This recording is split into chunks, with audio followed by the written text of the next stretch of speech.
There's this thing that happens when you've been deep in a space long enough. You stop reacting to individual data points and start seeing patterns. And one pattern I kept bumping into over and over again is the swap layer, specifically the no-KYC, non-custodial side of it, was just not being covered by anyone who actually lived in it. Like, the content existed, but it was thin, surface level. So at some point, I just decided that if I was already doing the work, running the transactions, keeping the logs, tracking the outcomes, might as well put it on camera. That's genuinely how this started. And today is a good example of what that looks like in practice. A real swap, walked through completely, plus the reasoning behind why I think this particular model of exchange is worth understanding properly. And then at the end, something I've built up over time, a personal checklist for separating real services from the noise, because that skill matters more than people realize. But before I touch the interface, quick context on this platform specifically, because I wanted to make sense why it's the one I keep coming back to. Security model was the first thing that got my attention, and I'll break that down more once the transaction is done. Supported pairs are extensive, and again, I mean that from a tested standpoint, not just what's on the list, but what I've actually pushed volume through over time. Rate quality is real, and I say that because it's measurable. I've been benchmarking against other services and major exchanges for months, and the spread here stays honest. And then the thing that really compounds over time, operational consistency. Months in, every single exchange has settled inside that 5 to 10 minute window. Not most of them, all of them. That's the kind of thing that sounds boring until you've used enough platforms that don't deliver it. All right, let's run this. I'm going to exchange Tether to Solana. Good pair for showing exactly how the flow moves. So I'm coming to this window, setting USDT on the outgoing side, and SOL on the incoming side. Good, that's locked in.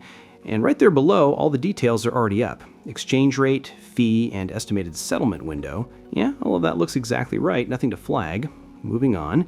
Here I need to add the receiving address for Solana in this field. There's also a refund address field here, which is worth filling in as a basic precaution, and an email field for live status updates.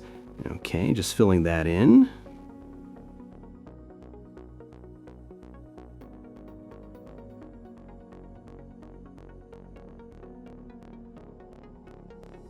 All right, that's all done. Next screen.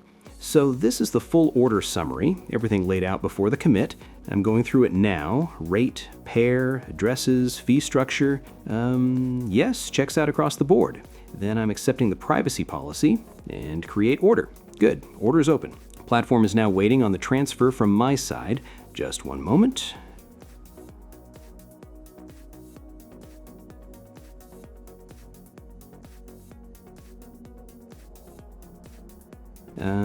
Okay, that's sent, confirming on my end. From here, the swap runs automatically. Solana routes straight to my address, should land within a few minutes. And while that's running, I want to use this time to something that I think deserves its own moment, which is the fake problem in this space, because it's real, it's big, and it's not going away. After years of moving through this environment carefully and deliberately, the thing I can say with confidence is that fake sites aren't rare exceptions. They're a consistent feature of the landscape. Some of them rank well in search, some of them spread through community channels that look completely credible, and the more sophisticated ones are built carefully enough that a quick look won't reveal anything wrong. Part of what makes this hard is just how fast the space moves. New infrastructure, new terminology, new service categories appearing constantly, and that velocity creates blind spots that bad actors are specifically good at exploiting.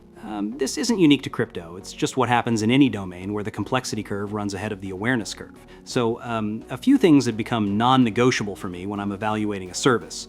Interface integrity first. A platform that wasn't built seriously almost always leaks that through the visual layer. Slightly misaligned components, inconsistent typography, layouts with a logic that doesn't quite hold together. It's a small signal, but it's a consistent one, because polished execution requires intention, and intention means someone cared about getting it right. Then the flow itself, whether the steps follow a sequence that actually serves the task, or whether the navigation seems structured to disorient. Confusion that doesn't have a functional explanation is usually deliberate. And then transparency around security. If there's no clear, accessible, substantive explanation of how funds move through the system and what protections are in place, the evaluation ends right there. Doesn't matter what else looks good. That's the floor, and if it's missing, nothing above it matters. Alright, here's what I actually think after all the time I've spent with this platform. Reliability isn't a feature you can evaluate in a single session. It's something that either accumulates or it doesn't, and the only way to find out is to keep using something and keep paying attention. Over 30 transactions, most of the supported pairs, varying conditions, and the outcome has been the same every time. Which sounds like a simple thing to say, but in this space, simple and consistent is actually the hardest combination to find. Most platforms reveal a crack eventually, some edge case, some condition where the performance quietly slips. That crack never showed up here. And at this point, that track record tells me more than any single feature ever could. Thanks for your time.